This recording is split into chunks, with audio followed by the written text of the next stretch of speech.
my lovely mother started dating. I remember coming home from a basketball practice in 10th grade, and when I opened up the door, right there in the living room was this guy. His name was Mike. Mike was my mom's new friend. As her oldest kid, I thought I was the golden child. Why would she need another man? I'm here, Mom, all right? And I remember Mike standing up. He comes up to me, he said, "Hey, your mom's told me so much about you." Now I'm looking at Mike and I say, "She ain't tell me anything about you." And so like any other boyfriend that she had, my goal was trying to make his life miserable so that they realized that this can't work. But instead of him giving in, he moved in. And now he was trying to be my dad, a friend, a mentor, someone on my side, and I didn't let him.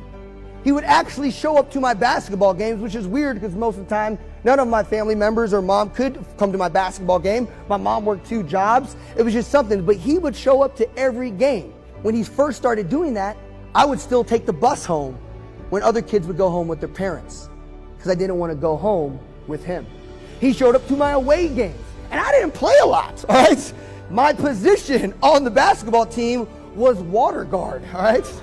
So at the end of the bench, right next to the water, and he would show up and he would always bring a camera. Mike worked in our small town in a factory where most people worked. But Mike's dream job was to be a photographer. Not just a photographer, but a photographer for the Dallas Cowboys.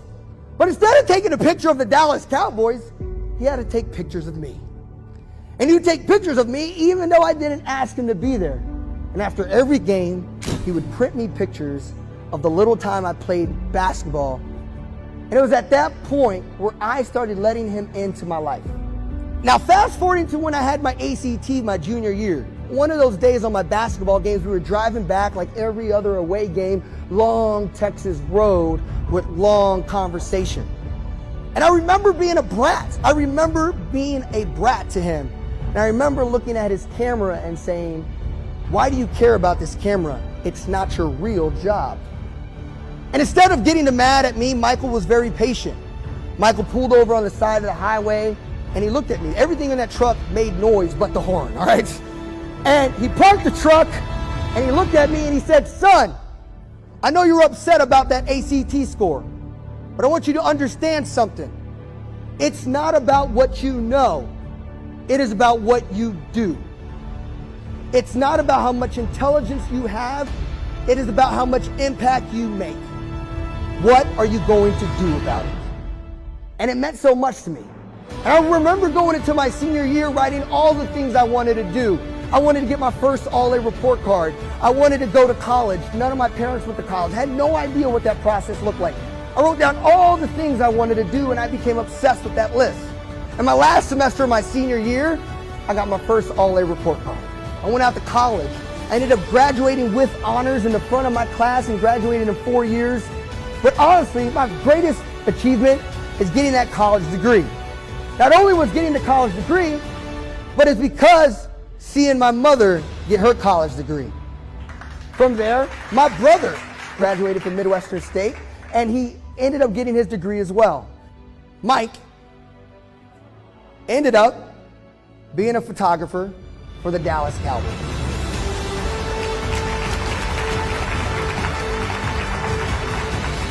What's amazing about this picture and the times that I saw Michael before any of my accomplishments, this was the first man I've seen woman achieve his dreams.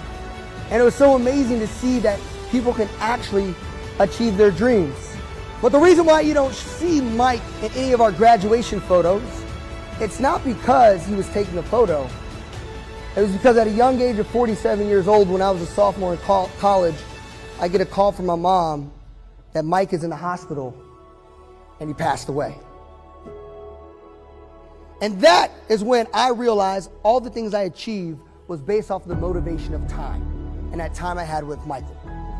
And it wouldn't be without that moment in my life that I had to go that low to realize how sweet time is. Michael was my friend, my mentor, and the person I saw turn a dream into reality.